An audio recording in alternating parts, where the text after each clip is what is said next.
might be sending it back. An issue for this matchup is, Bowman is playing these abrupt decays. They're pretty hard for him to cast without a mana weft sliver, and he needs to have access to it right away. It's not like some matchups where he has a little bit of time to draw his mana. Here, he needs to have abrupt decay as early as possible to be able to fend off Todd's draws. That's an Aether Vial to start things up. It's definitely a good start. Glistener Elf going to come across. One infect here for Adam. Misty Rainforest will be sacrificed by Anderson, and that's the big problem maker. Yeah. That's the troublemaker, excuse me. Well, now Bowman basically has to have mana weft sliver right now, along with abrupt decay to be able to stop this. Sliver Hive into Sinew Sliver. Now for Adam, you just have to hope you're not dead, which is never a great feeling. Todd very quickly untapping. It's going to take a draw. Glistener Elf is what he's found. Pendelhaven the land. Not just yet here for Anderson. Going to slow down a little bit. Todd is very conscious. We talked outside. He is very conscious of the fact that mana weft sliver opens up some line of play from Adam's deck that are unexpected. Yeah. So even though this looks like a pretty straightforward, just pump my creatures as much as possible, Todd is aware that something like mana weft sliver could enable abrupt decay out of nowhere, even though Adam's mana right now is Sliver Hive and Mutable. Might of Crozia, that resolved on Blighted Agent. Now Glistener Elf coming into Anderson threatening a Pendelhaven activation, so Sinew Sliver would not beat it in combat.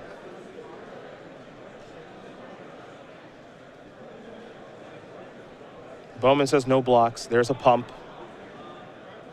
So it'll be 5, 6, 7 in fact. Bowman's going to go up to 8. The follow-up here for Anderson is another copy of Glistener Elf. Now Todd's hand on the leftovers here is Dismember, and I believe just a land. Yep. If Bowman can kill the Blighted Agent, we've got a game. But again, it's got to be right now. Yeah, Anderson has a kill on the board. Blighted Agent plus Pendelhaven. Yep. And you can take a look at Bowman's hand. He's got copies of Collected Company. Looks like a couple of lands over there. Sinew Sliver and Gale Rider Sliver. So not a lot doing here for Adam. He's going to come across for 1 in the air. Make it 2, actually, because of Sinew Sliver. Combo. With what exactly? Us 2 slivers together. So greater than the sum of their really parts. just using combo loosely here in the top 8. One of these cards says all slivers, ... and the other has the word sliver on the type line. It does. I guess that makes it a combo. Here's a Pendelhaven on Blighted Agent for lethal. And this has to be basically Vial into mana weft into abrupt decay. Yep. Adam doesn't have it. And that was the situation we were concerned about. That's the major concern in the matchup, right? There's not a lot that Adam can do about Blighted Agent. He's got abrupt decays, and as we're going to take a look at the sideboards, he's got more to bring in, which is a positive for him. 2 in the main, 2 in the board. The sliver package that he has here, Telekinetic is the most important of the bunch. He's also got these Bone Sides, a Dark Heart, 3 Harmonics, a Shadow Sliver, 2 Siphon Slivers, and then 2 Sliver Overlords. But to me, it seems like only 4 cards matter here. Well, the 2 copies of Telekinetic Sliver and the 2 copies of Abrupt Decay. Abrupt Decay can give him the time he needs to slow the game down. Sure. It gives him an answer to Blighted Agent. And again, with his creatures naturally are going to be pretty good against Glistener Elf. And if he has Gale Rider Sliver, he can beat Inkblot Nexus as well.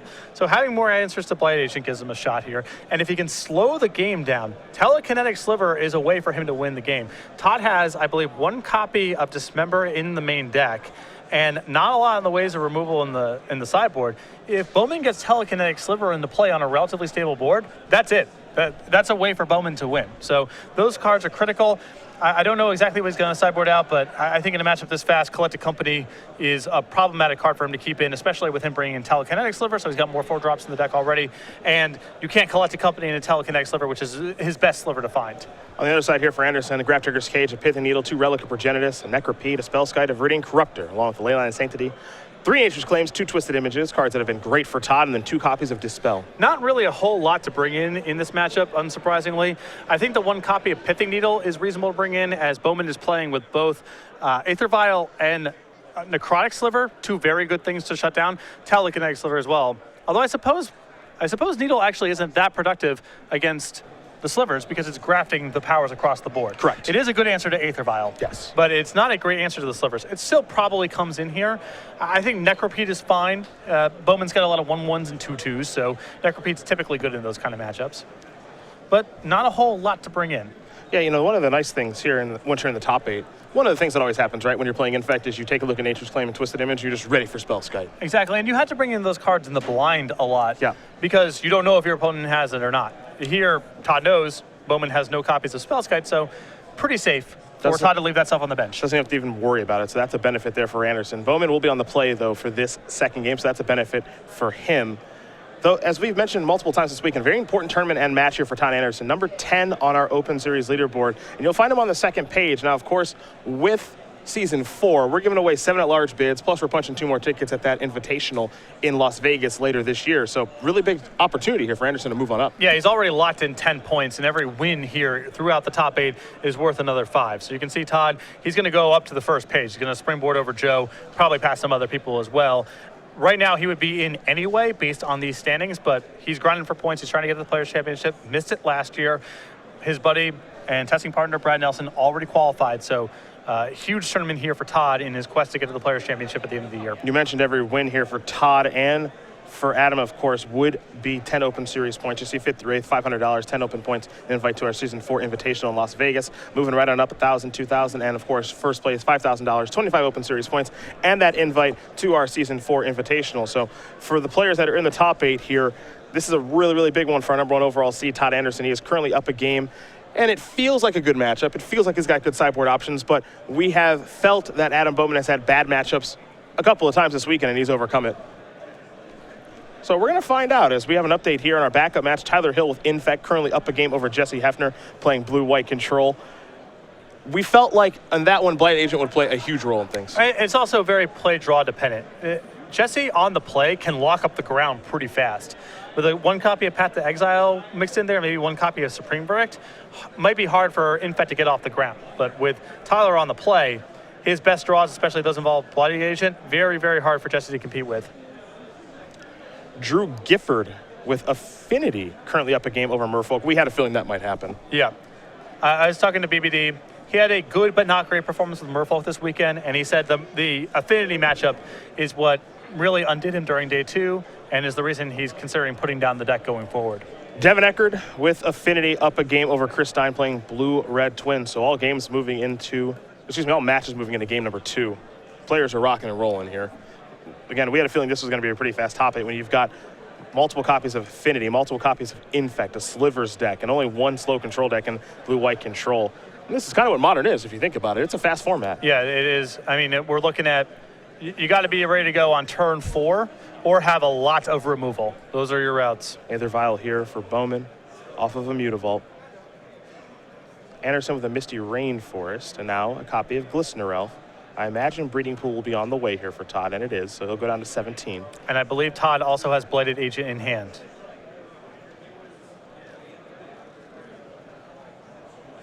Bowman with a Sedge Sliver, looks like Collected Company in hand. It's a slow start here for Adam. Looks like Cavernous Souls is the play. Here comes Mutavault. Looking to race. I thought he might hang back on defense with his hand being as slow as it is.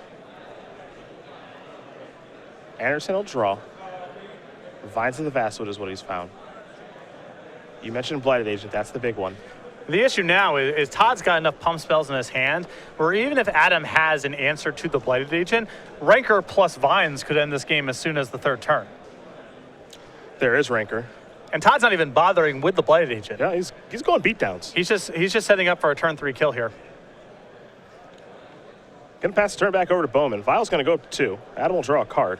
You can see just how difficult it is for him to cast Abrupt Decay.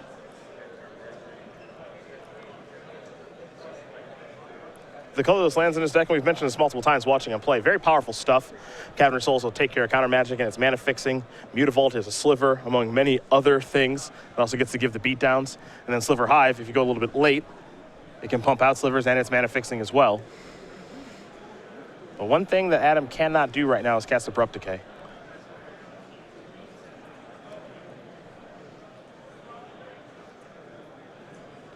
That's an overgrown tomb.